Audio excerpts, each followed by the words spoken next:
Hai, selamat pagi dari Bali. Hari ini saya akan ajak teman-teman untuk jalan-jalan di Patung Kuda ya, yang kita biasanya di Bali dikenal oleh Patung Kuda dan sebenarnya ini adalah patung Arjuna Wijaya ya. Dan sebelum saya ceritakan kisah dari patung ini, saya mau cerita yang sangat lucu ya. Jadi waktu SD atau SMP itu biasanya kita dengar-dengar cerita dari kalau nggak salah itu pelajaran IPS gitu kan ya, sejarah-sejarah. Biasanya waktu kecil itu papa kami itu kan seorang hamba Tuhan ya, jadi tahu sendiri lah teman-teman, hamba Tuhan itu pastilah ceritanya itu tokoh-tokoh Alkitab, cerita-cerita tentang Alkitab. Jadi kami tahunya itu hanya tokoh-tokoh Alkitab gitu. Sebelum sekolah, kami itu udah tahu gitu hakim-hakim di Israel ada berapa, siapa aja namanya itu kami tahu semua gitu loh, tokoh-tokoh Alkitab yang menjadi contoh dan teladan yang baik. Jadi kami itu sampai melupakan sejarah-sejarah bangsa. Akhirnya singkat cerita setelah tamat sekolah di usia umur 22 tahun atau 23 tahun saya menjadi seorang pemandu wisata. Jadi pemandu wisata itu bukan skill bahasa Inggris, bahasa Mandarin, atau bahasa Jerman, atau bahasa Jepang, enggak. Bukan skill bahasa aja ya teman-teman ya.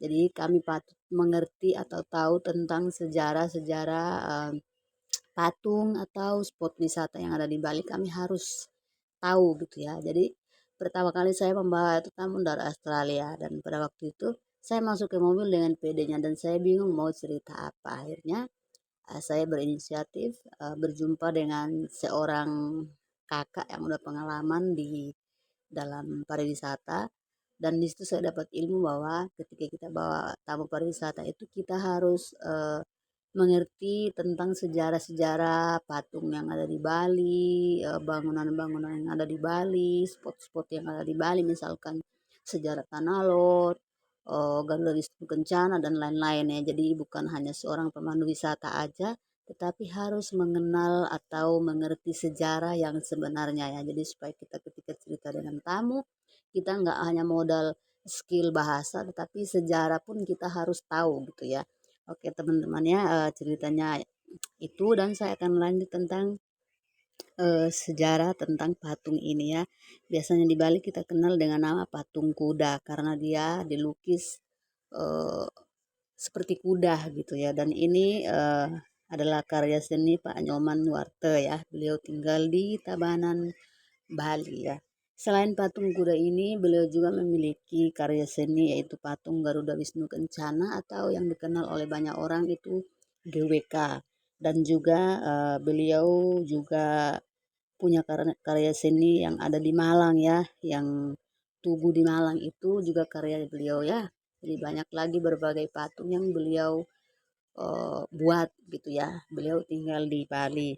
Nah, patung kuda ini dibangun sekitar tahun 1987 ya. Jadi 1 tahun setelah saya lahir ada patung ini. Jadi patung kuda ini mengisahkan tentang Pangeran Gatot Kaca ya. Jadi itu sebabnya patung kuda ini digambarkan Raden Gatot Kaca menyerang Adipati Karna ya dengan senjatanya gadanya dari angkasa. Jadi itu kisahnya patung ini ya. Jadi patung ini nggak jauh dari Bandara I Gusti Ngurah Rai. Jadi bagi teman-teman yang udah pernah ke Bali, mungkin ketika Anda turun di Bandara I Gusti Ngurah Rai, Anda akan disuguhkan oleh pemandangan atau keindahan patung kuda ini ya. Jadi ini saya ambil video di pagi hari sekitar jam 8 ya teman-teman ya. Kalau malam hari itu biasanya dia memiliki air mancur dan saya akan kembali lagi ke tempat ini di saat malam hari karena malam hari itu dia lebih indah ya teman-teman ya. Ada air mancur, ada lampu-lampu klip-klipnya gitu. Pokoknya indah sekali teman-teman ya. Jadi itulah sepenggal kisah daripada patung kuda ini yang sangat indah dan sangat menakjubkan gitu ya. Ketika Anda dari bandara hanya sekitar 400 meter ya, nggak jauh juga dari bandara Igusti Ngurah Rai. Jadi kalau Anda sudah turun di bandara, Anda akan melihat patung ini sebelum Anda menuju ke Jimbaran atau Nusa Dua. Jadi patung ini memiliki keindahan yang sangat-sangat fantastik ya. Jadi jangan lupa ke Bali, jangan lupa mampir ke sini, jangan lupa tur bersama-sama dengan kami agar Anda tahu cerita lebih lanjut dan agar Anda bisa menikmati berfoto di depan patung kuda ini ya.